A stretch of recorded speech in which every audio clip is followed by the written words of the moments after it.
Football താരങ്ങൾക്കും ക്ലബ്ബുകൾക്കും ഒരു ദുസ്വപ്നമുണ്ടെങ്കിൽ അത് പരിക്കാണ്. ഒരു സീസണിന്റെ ഏറിയ സമയത്ത് മികച്ച പ്രകടനം കാഴ്ചവെച്ച ഒരു ടീം അവസാന ലാപ്പിലേക്ക് അടുക്കുമ്പോൾ പരിക്ക് പണി കൊടുക്കുന്നത് നാം കണ്ടിട്ടുണ്ട്. 2022-23 സീസൺ ആഴ്സണൽ ആരാധകർക്ക് അങ്ങനെ അങ്ങ് മറക്കാൻ സാധിക്കുമോ? പ്രതിരോധത്തിലെ പ്രധാന താരമായ വില്യം സാലിബ എന്നിവരടക്കമുള്ളവരുടെ പരിക്ക് ആഴ്സണലിനെ വട്ടം കറക്കി. കഴിഞ്ഞ സീസണിൽ മാഞ്ചസ്റ്റർ സിറ്റിയുടെ മോശം ഫോമിലും പ്രധാന പങ്കുവഹിച്ചത് പരിക്കായിരുന്നു. അങ്ങനെ പ്രീമിയർ ലീഗിലെ താരങ്ങളുടെ പരിക്കുകൾ എങ്ങനെയാണ് ക്ലബ്ബുകളെ ബാധിച്ചിട്ടുള്ളത് എന്ന് പരിശോധിച്ചാലോ? മാഞ്ചസ്റ്റർ സിറ്റിയുടെ കഴിഞ്ഞ സീസണിലെ മോശം ഫോമിന്റെ പ്രധാന കാരണം കെവിൻ ഡി ബ്രൂയ്നെ, റോഡ്രി തുടങ്ങിയ മധ്യനിരയിലെ എഞ്ചിനുകളുടെ പരിക്കാണ്. ഈ പരിക്കുകൾക്കെല്ലാം കൂടി ചിലവായത് 41 മില്യൺ പൗണ്ട്, അതായത് 495 കോടി രൂപയാണ്.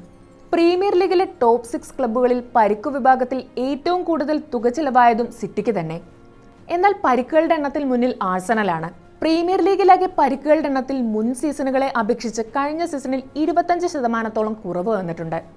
2021-22 സീസണിലാണ് കഴിഞ്ഞ 5 വർഷങ്ങളിൽ പ്രീമിയർ ലീഗിൽ ഏറ്റവും കൂടുതൽ പരിക്കുകൾ ഉണ്ടായിട്ടുള്ളത്, 1289 എണ്ണം. എന്നാൽ 2024-25 സീസൺ എത്തിയപ്പോഴേക്കും അത് 957 കുറഞ്ഞു. പരിക്കുകൾക്ക് ചെലവായ തുകയുടെ കാര്യമെടുത്താലും കഴിഞ്ഞ സീസണിൽ കുറവ് വന്നതായി കാണാൻ സാധിക്കും. കഴിഞ്ഞ 5 സീസണുകളിൽ ഏറ്റവും കൂടുതൽ തുക പരിക്കിനായി ചിലവായത് 2023-24 സീസണിലാണ്. കഴിഞ്ഞ സീസണിലേക്ക് വരുമ്പോൾ ഇത് 285.74 മില്യൺ പൗണ്ടായി കുറഞ്ഞു. അതായത് കഴിഞ്ഞ സീസണിൽ 21.8% കുറവ് വന്നു. കഴിഞ്ഞ 5 സീസണുകളിൽ യൂറോപ്പിലെ ടോപ്പ് 5 ലീഗുകളിലുമായി കളിക്കാരുടെ പരിക്കുകൾക്ക് ചെലവായത് 3 ബില്യൺ പൗണ്ടാണ്.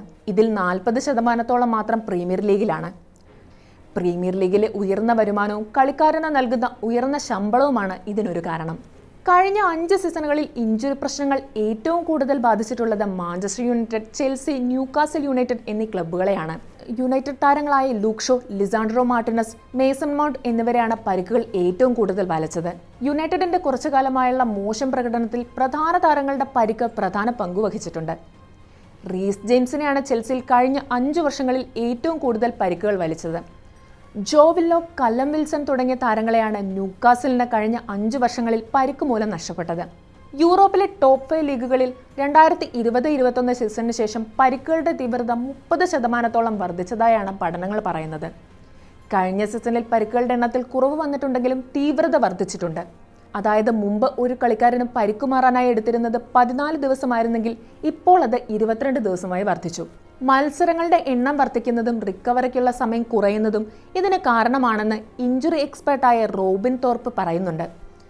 മത്സരങ്ങളുടെ എണ്ണം വർദ്ധിക്കുന്നതിനെതിരെ ബ്രസീൽ പരിശീലകനായ കാർലോ അൻസലോട്ടിയും മുൻ ഫുട്ബോൾ താരമായ തിയറി ഹെൻറിയും സംസാരിച്ചിട്ടുമുണ്ട്. ഫിഫയും യുവേഫയും മത്സരങ്ങളുടെ എണ്ണം കുറയ്ക്കുന്നതിന് ആക്ഷൻ എടുക്കണമെന്നും ആൻസലോട്ടി പറഞ്ഞിരുന്നു. ചാമ്പ്യൻസ് ലീഗിന്റെ പുത്തൻ രൂപവും കൂടുതൽ ടീമുകളെ ഉൾപ്പെടുത്തിയുള്ള ക്ലബ് ലോകകപ്പിന്റെ വരവും കളിക്കാരുടെ വർക്ക് ലോഡ് കൂട്ടിയിട്ടേയുള്ളൂ. കൗമാര താരങ്ങൾക്കാണ് പരിക്കിന്റെ വെല്ലുവിളി ഏറ്റവും കൂടുതൽ. മറ്റ് താരങ്ങളെ അപേക്ഷിച്ച് ഇവർക്ക് ഏൽക്കുന്ന പരിക്കിന്റെ തീവ്രത കൂടുതലാണ്. ബാഴ്സലോണ അടക്കമുള്ള ക്ലബ്ബുകൾ കൗമാര താരങ്ങൾക്ക് കൂടുതൽ സമയം നൽകുന്നത് നമ്മൾ കാണുന്നുണ്ട്. പെഡ്രി, ഗാവി, അൻസു ഫാറ്റി തുടങ്ങിയ താരങ്ങൾ തുടർച്ചയായി പരിക്കിന്റെ പിടിയിലാവുന്നതിന്റെ പിന്നിലും ഇതൊരു കാരണമാണ്. 21 വയസ്സിന് താഴെയുള്ള താരങ്ങളിൽ മുന്നേറ്റ നിര താരങ്ങൾക്കാണ് കൂടുതൽ പരിക്കേൽക്കാൻ സാധ്യത. മറ്റേജ് ഗ്രൂപ്പുകൾ എടുത്താലും മുന്നേറ്റ നിര താരങ്ങൾക്ക് തന്നെയാണ് പരിക്കേൽക്കാൻ സാധ്യത കൂടുതൽ. ഇപ്പോൾ ഗോൾ കീപ്പർമാർക്കും പരിക്കേൽക്കുന്നത് വർദ്ധിച്ചതായി കണ്ടുവരുന്നുണ്ട്.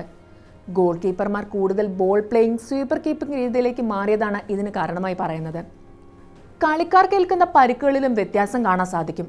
ഹാംസ്ട്രിങ്, മസിൽ ഇഞ്ചുറികളുടെ എണ്ണത്തിൽ വർധനവ് വന്നതായി കാണാം. പ്രീമിയർ ലീഗിൽ ഏറ്റവും കൂടുതലായി കണ്ടുവരുന്നതും ഈ 2 പരിക്കുകൾ തന്നെയാണ്.